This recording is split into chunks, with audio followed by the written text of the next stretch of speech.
Muchos no están familiarizados con lo que es tomografía hidráulica, ya que también es algo, se puede decir, reciente. Básicamente, la tomografía hidráulica se trata de caracterizar la conductividad en acuíferos de agua subterránea. Esta conductividad nos dice qué tan fácil fluye el agua a través del medio poroso que existe en los acuíferos. Y para ello, esto es un problema inverso, vamos a realizar varias pruebas de pozo, donde se mide la presión, bombeando agua, inyectando o bombeando agua, y se mide la presión en diferentes puntos del acuífero, todos tener diferentes valores de presión, y existe un modelo matemático que modela cómo debería ser esa presión dependiendo de la conductividad del acuífero.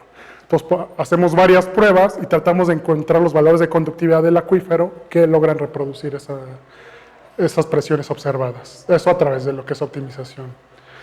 Bueno, esto ya se hace actualmente desde unos años. Se usa algunos modelos geológicos y lo que yo estoy participando básicamente es en mejorar lo que es el tiempo de cómputo y la estimación de este proceso, ya que lleva mucho tiempo. La ecuación, la presión en el acuífero se resuelve numéricamente, normalmente en diferencias finitas. Entonces toma mucho tiempo resolver este problema inverso y bueno, una forma de caracterizar más rápidamente este problema es muy útil. Entonces, básicamente les voy a enseñar rápidamente lo que es un ejemplo. Esto es una caja de arena donde se hace una prueba en un laboratorio. Hay varios materiales, diferentes arenas, medios porosos.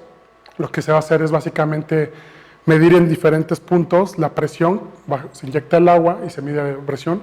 Y lo que vamos a tratar es tratar de encontrar los valores de conductividad que reproducen estas arenas. Y nosotros en parte ya conocemos un poco cada tipo de arena, cómo es su conductividad, entonces es como para verificar que el modelo funciona y también se van a hacer unas pruebas que son solamente numéricas, pero este es un caso con datos reales. Por ejemplo, aquí están las zonas donde se va a medir la presión en esa caja de arena. Son varias pruebas que se van a realizar. Y esto será lo que al final se llamaría la tomografía hidráulica. Como pueden, es muy similar a lo que sería una tomografía de cerebro. Básicamente es una imagen que va a decirnos los valores de conductividad de cada área. Y bueno, voy a llegar más adelante a esto, pero básicamente las diferentes zonas de las diferentes arenas se logran representar. Entonces, al final todo esto, las conductividades, nos sirve para predecir lo que es transporte, básicamente en el medio. Es decir, si hay un contaminante, unas partículas en el medio, en el acuífero, predecir dónde van a llegar, o al revés, si se llegaron a una zona, predecir de dónde provinieron. Bueno, este es otro ejemplo con el profesor que trabajé, de tomografía hidráulica 3D. Ellos hicieron esto en un acuífero en Waterloo, en Canadá. Y bueno, pueden ver igual lo que es la conductividad, pero ya con diferentes pruebas que hicieron. Y hay diferentes métodos. Lo que nosotros hacemos, que es el problema inverso, básicamente es estos últimos de acá, que han sido hasta ahora los más eficientes. Bueno, les voy a hablar de en qué consiste la idea. Básicamente, como les comenté, vamos a tener datos observados. Tiene apuntador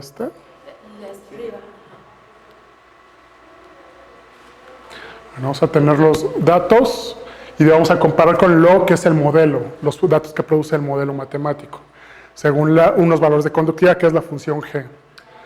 Típicamente lo que se hace es que tenemos una malla, discretizamos todo el acuífero y tenemos valores de conductividad.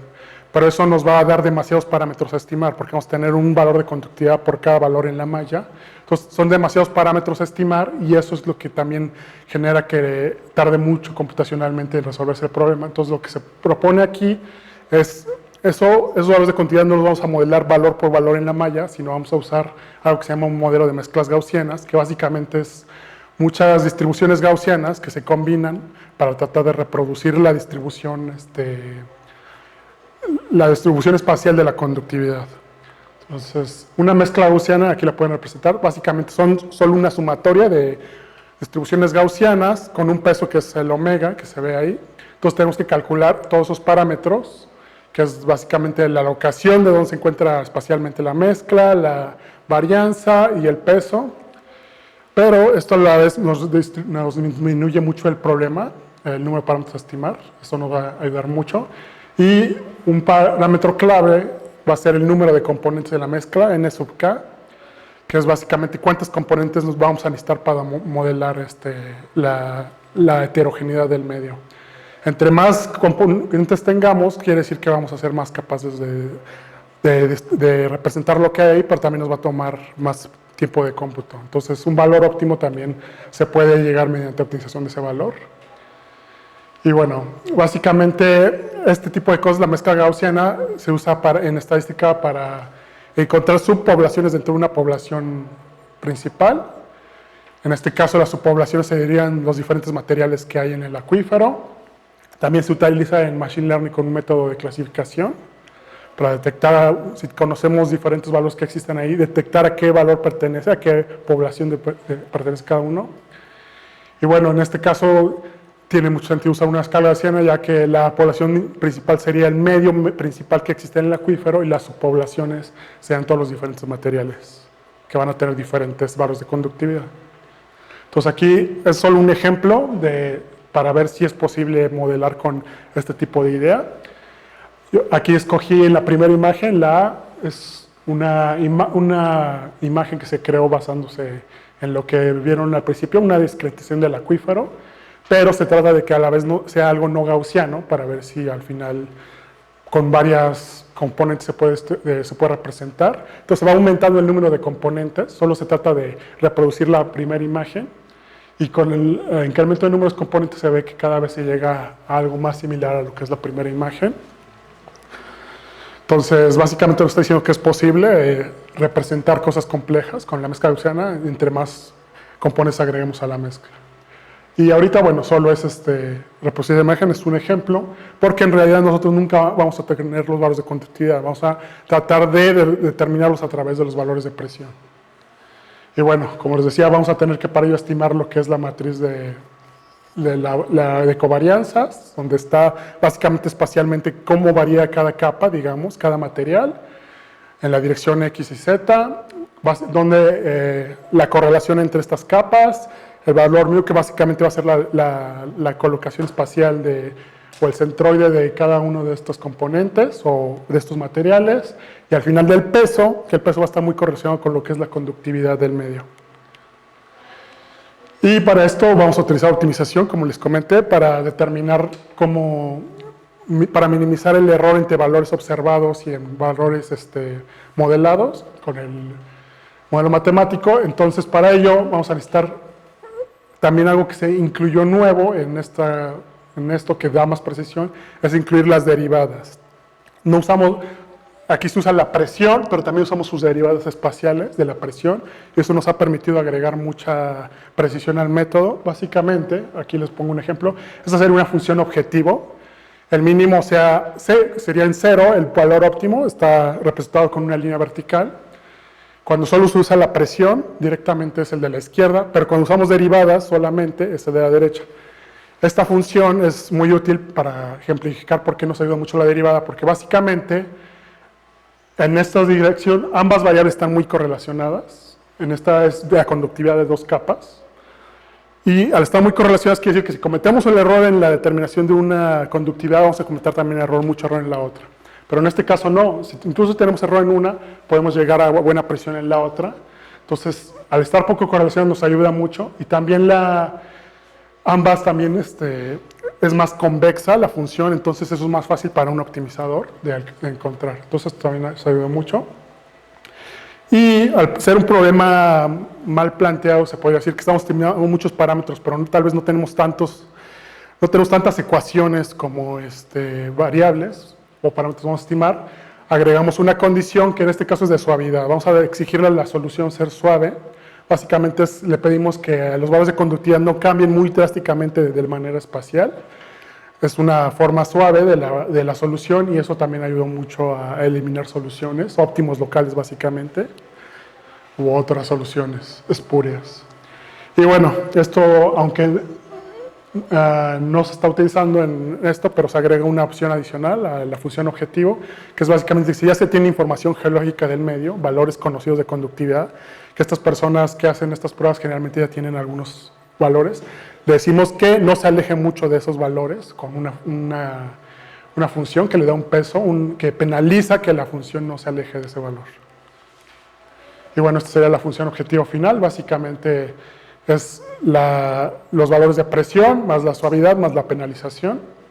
Tratamos de minimizar esa función. Y bueno, hay muchas, aquí es un poco más modelos, cómo el modelo sí describe cosas del medio, por ejemplo, la varianza o el número de parámetros describe lo que es el número de componentes describe la heterogeneidad intracapa y entre capas de los materiales diferentes. Entonces, todos estos componentes al usar una mezcla gaussiana nos están diciendo cosas del medio. O sea, se pueden interpretar estos parámetros, no son solo parámetros vagos. Y también guarda relación con otro tipo de modelos geológicos, se llama zonificación, que básicamente es distribuir otra vez en capas, pero es más es como discretizar todo el medio. Entonces, si nosotros agarramos muy pocas componentes con esta mezcla gaussiana, nos vamos a aproximar mucho a estos modelos de zonación, porque vamos a decirle que trata de determinar las principales áreas, nada más, del medio. Entonces, esto también es muy útil. Podemos decirle, solo quiero detectar las principales áreas, o quiero a mayor nivel de precisión, depende del número de componentes de la mezcla. Eso también nos ha ayudado para, si no confiamos mucho en que los datos tienen mucha presión o hay mucho ruido en los datos, si le exigimos solamente determinadas principales zonas, esto nos va a facilitar mucho el problema para evitar que el ruido de los datos nos dé problemas futuros. Y bueno, aquí están unos experimentos numéricos, básicamente. Esta va a ser nuestro campo de conductividad sintético. Agregamos dos casos, uno de baja heterogeneidad y de alta heterogeneidad, básicamente solo la varianza se cambia. Es decir, los valores de la conductividad van a cambiar mucho en unos y en otros no tanto, pero tenemos que llegar a una imagen similar a esta y vamos a comparar contra el software que se usa actualmente, que se llama VISA, que es, digamos, lo que hasta actualmente ha sido lo que mejor ha funcionado en este tipo de problemas. Y bueno, aquí están los experimentos sintéticos. La primera columna es el número de pruebas de pozo utilizadas. Esto requiere varias pruebas porque si no tenemos suficientes datos no podemos obtener múltiples soluciones. Entonces, entre más número de pruebas, donde inyectamos en diferentes zonas del acuífero presión, vamos a tener más precisión. El método es el primer software VISAB y el segundo es de mezclas gaussianas. Y el error en los valores de presión. ¿Cuánto error se cometió después en lo que es validación? Se usan otras pruebas de pozo que no se usaron en el problema inverso, es decir, en la optimización, para validar que los resultados que tiene son correctos. El error que se comete en la estimación de la conductividad. Y bueno, el otro es una conductividad que es proporcional, se divide solo por lo que es la varianza de la conductividad. Y el tiempo de cómputo. Se puede ver que generalmente el método de mezclas gaussianas hizo 4 veces menos tiempo y la precisión que alcanzó es mucho mayor. Por ejemplo, aquí fue un error del 1% contra casi que el 5% de error de la conductividad. Ese fue el de baja heterogeneidad. Aquí pueden ver lo que es en la figura A, lo que es el tomograma o el campo de conductividad original, a lo que llega VISAB, que también lo estima, y a lo que llega mezclas gaussianas. Y bueno, se parece mucho más la tomografía usando el modelo de mezclas gaussianas. Esto es básicamente valores de conductividad observados versus simulados. También lo logró mejor VISAB en ese aspecto. Y los valores de presión, los que se utilizaban para el problema inverso, y los de validación. También eso lo logró mejor el modelo de mezclas gaussianas. Y en el caso de alta heterogeneidad, sucede lo mismo. Voy a tomar el caso de 4 pruebas de pozo. El error cometido por mezclas gaussianas fue de aproximadamente 7% contra el 40% que tuvo de error VISAB. Y el tiempo de cómputo también fue aproximadamente la quinta parte nada más.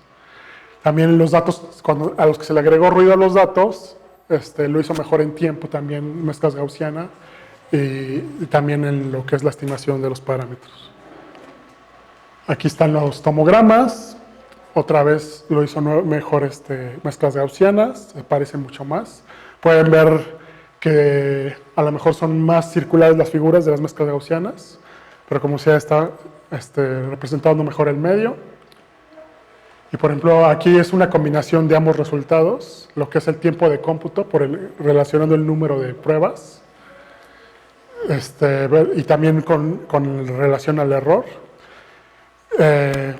Por ejemplo, si pueden ver, el error que cometió BSAT.4, incluyendo 4 pruebas de pozo, es todavía mayor al que usó GM solo usando 2 pruebas de pozo.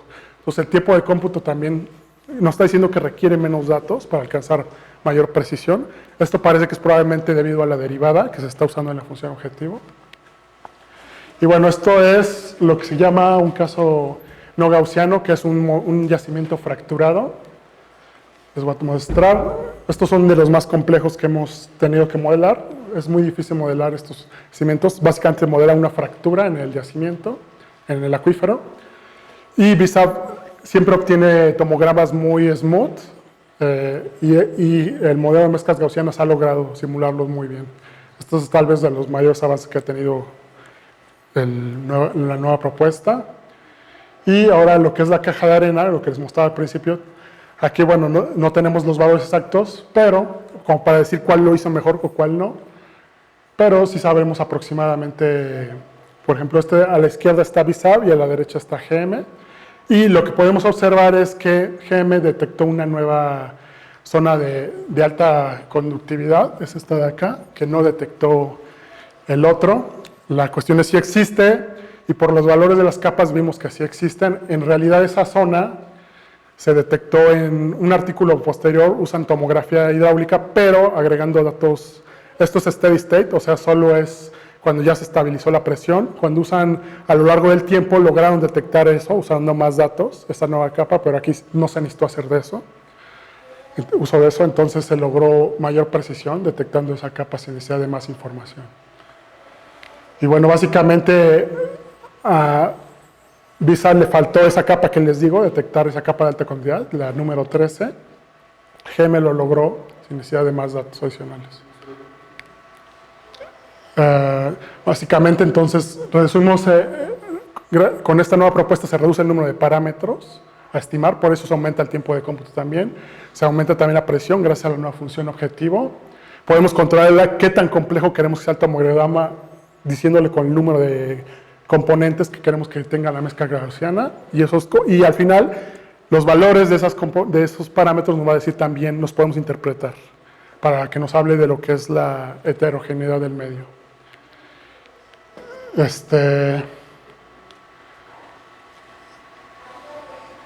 Por ejemplo, también necesitamos menos datos, como les había comentado, y al final se redujo. Se puede resumir esto en que tengo un quinto del error que comete BSAT, el otro software, en un cuarto del tiempo de cómputo. Entonces esto nos está ayudando mucho porque ya lo que son modelos 3D y donde se usan los datos del tiempo, en un clúster esto estaba llevando hasta 2 días de cómputo. Entonces ahora se podrá reducir mucho el tiempo de cómputo utilizando esta técnica. Bueno, sería todo. Gracias.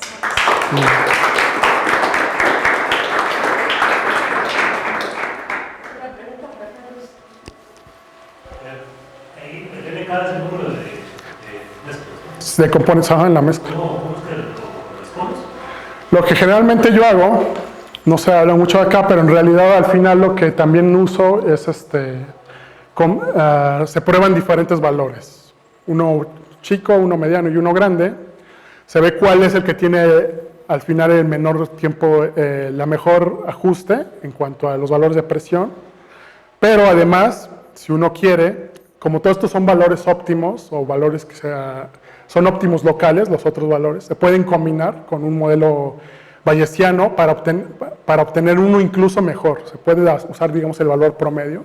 Se usa como una función de riesgo lo que es el error cuadrado medio de los valores de presión básicamente entre menor error cuadrado medio es mejor la representación, ¿no? Entonces combinas eso como un peso y das un nuevo valor medio estimado y eso te mejora también. Pero bueno, al final uso 3 valores diferentes. Uno, si quisiera, podría optimizar también ese valor, pero lo que he visto es que basta con darle 3 valores, si acaso, y tomar al final el que dio la mejor función objetiva, el valor mejor de función objetiva.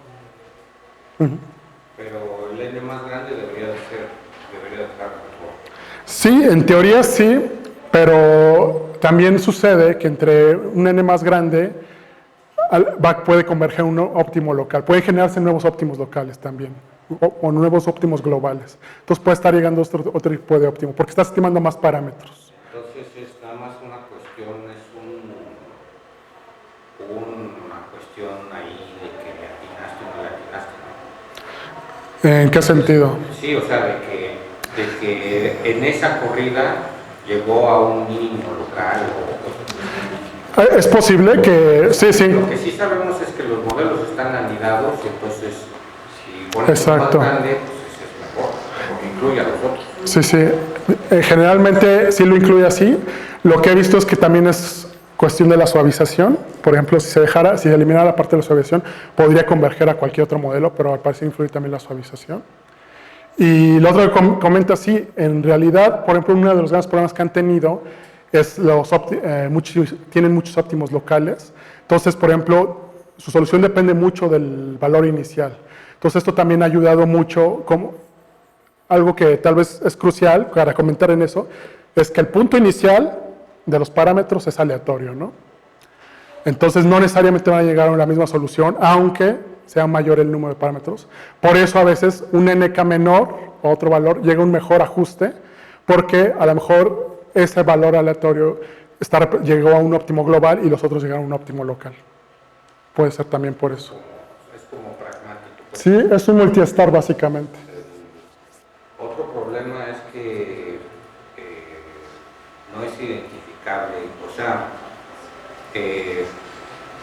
puedes intercambiar los componentes Sí. y te da el mismo modelo. Sí, en teoría no sería un problema porque al final lo que queremos es tomograma. Pero en realidad eso, En términos de la optimización es demoníaco, ¿no? Porque eso quiere decir que hay múltiples locales. de próximos locales. Sí, pero a la vez lo veo como una ventaja porque básicamente me está diciendo que no importa tanto el punto inicial, aleatorio, porque puede llegar a unos de esos óptimos, que al final son intercambiables. Porque al final lo que nos interesa es básicamente el tomograma. Pero sí, si nos interesara verdaderamente la primer componente que fuera una específica y no fuera intercambiadas, como dice, sí sería terrible, pero bueno, afortunadamente no es el caso. La función de costo, con respecto a la función de costo, dices que estás trabajando incluiste las derivadas de la presión. Eso mejora en realidad la forma, es más convexa, etc. Exacto. Y bueno, mejora varias cosas. En los datos, porque bueno, en tus sintéticos tú puedes calcular la derivada, ¿no? Claro, sí. ¿Qué haces con los datos? ¿Cómo tienes esas derivadas? Porque no las tienes, ¿no? Sí, en la realidad y en estos experimentos se asume que no vamos a poder calcular la derivada porque no podemos tener el valor de la presión ahí junto al lado. Entonces lo único que se usa es la diferencia entre los diferentes puntos de la malla. O si la malla no es uniforme, se usa el vecino más cercano para Nada más cuando trabajas con sintéticos estás utilizando la derivada porque lo puedes calcular. No, en estos sintéticos en realidad se hace lo que estoy comentando, una aproximada derivada, que nada más la diferencia entre los puntos, para evitar porque precisamente a lo mejor funcionaría muy bien en sintéticos porque de verdad tengo la verdadera derivada y a lo mejor cuando lo hago en un caso real, pues ya no sirve. Entonces no, sí se emuló con los datos de presión, igual que en la malla que se vio, la rejilla, se usa nada más la diferencia entre puntos para evitar ese posible problema en casos reales. Okay. Y otra, al momento de que modificas tu función de costo y necesitas meter términos de regularización y también, bueno, tienes ahí otros dos términos. ¿Cómo los pesas? El valor de los hiperparámetros siempre es complicado definirlos. ¿Cuál fue la estrategia que seguiste? Básicamente lo que hice es tratar de que ambos valores escalarlos para que más o menos tengan el mismo valor, o sea, la misma escala. Y después de eso, en varios sintéticos vi qué parámetro era óptimo el valor. En sintéticos, otros no estos, porque si no, no sería justo la comparación. Y curiosamente, al final el peso fue de 0.5, o sea, ese peso puede ir de 0 a 1 y fue justo en la mitad.